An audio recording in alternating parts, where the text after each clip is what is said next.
Hello, today I'm going to show you how to do a back stitch and also to do a project in Trapunto Quilting. So what we need today is 2 pieces of fabric. That could be from a pillowcase or from a sheet or from a t-shirt. And we need a pencil, a pair of scissors, a needle and some thread.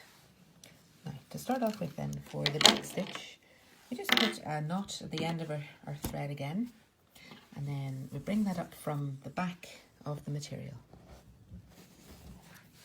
So just pull it through so you have your thread coming out from the material, and then if we just put the needle in, as the back stitch suggests, we're putting it back into the fabric, and then you just bring it out beyond where your stitch or your thread is to create the stitch.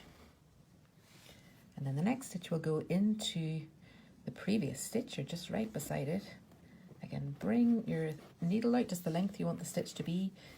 The thread is really in the middle of where this stitch is, where the needle is. Just bring it out.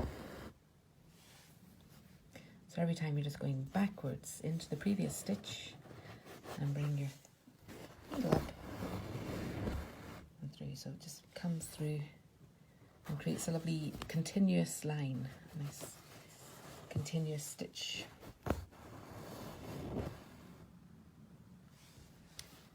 Okay, so that's how to do the back stitch, and then when you're finishing off the back stitch, then just bring it right down through the fabric and you get a nice neat line. Now if you're finishing off the back of your work as well, what you can do is just leave a good length on your thread, and then if you just sew into your work just a few times into the actual threads at the back of the work, and that just means that you're getting a nice good knot so you can cut off the end whenever you need to. That's a good point just for finishing off your work. Now for the Trapunto quilting technique, we're going to draw out a design. I'm just going to draw out a little simple flower shape here on the material, and I have actually 2 pieces of material here that are going to be sandwiched together with the stitches.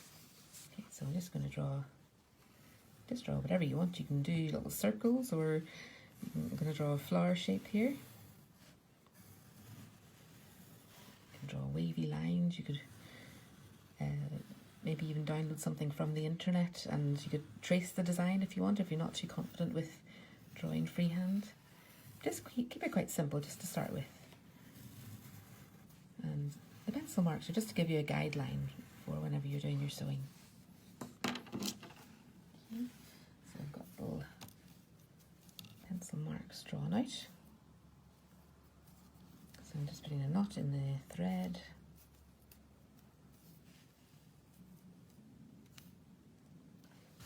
We can bring that in from the back of the work. So what you're doing really with the back stitch is just to create an outline for the Trapunto quilting.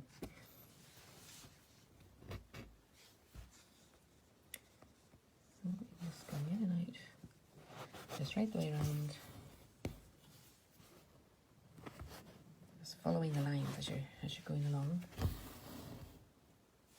So your stitch is just going back into the previous stitch, bring it out beyond the thread, just whatever length you want the stitch to be. Keep on going around you so you can just angle your needle so it comes out on the line of the design that you've drawn out on the fabric. Right, so with the back stitch you can keep on going, carry on round and just complete your design. So I have one here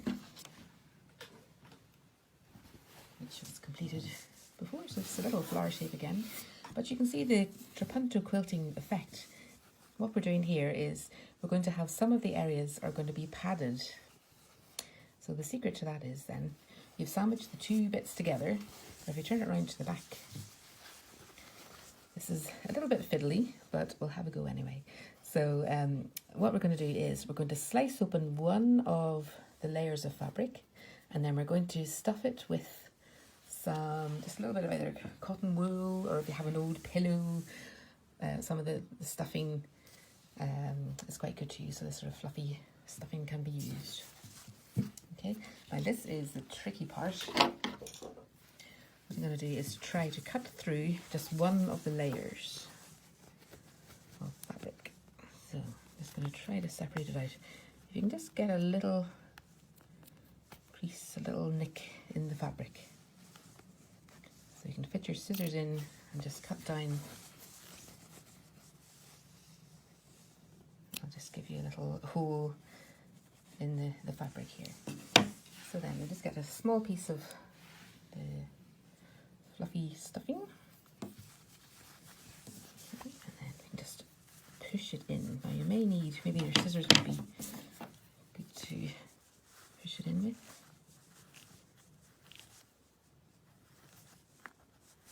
So just push it in, just small bits at a time. It's really a little bit easier to push it through the hole.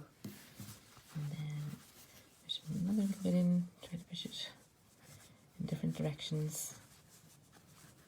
Now if you're choosing your bits of fabric, if you can, have a heavier bit of fabric on the back, because it means then the Trapunto quilting effect will push the padded bit upwards in your design if you have a heavier fabric on the back. It just gives a better effect, and a lighter fabric will create the puffy effect on the front. Okay, so if we've just stuffed that little area there, so I'm just going to get another needle.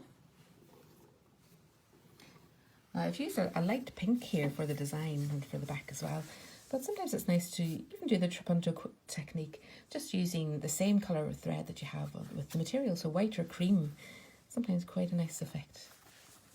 So what we're going to do is just to sew up the back here so that you have contained the bit of stuffing in the little area.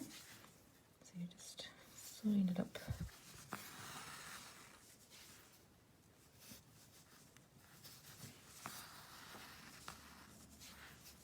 So that just seals in a bit of stuffing.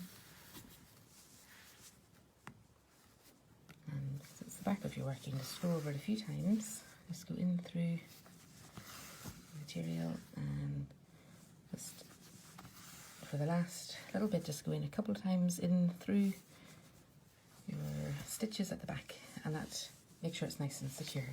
So just chop that off. And then, as you can see, then it starts to create a lovely raised effect. So some of your pattern you can leave just flat, but other areas you can raise it up, and that's giving you the Trapunto quilting effect. Okay, thank you now. Bye bye.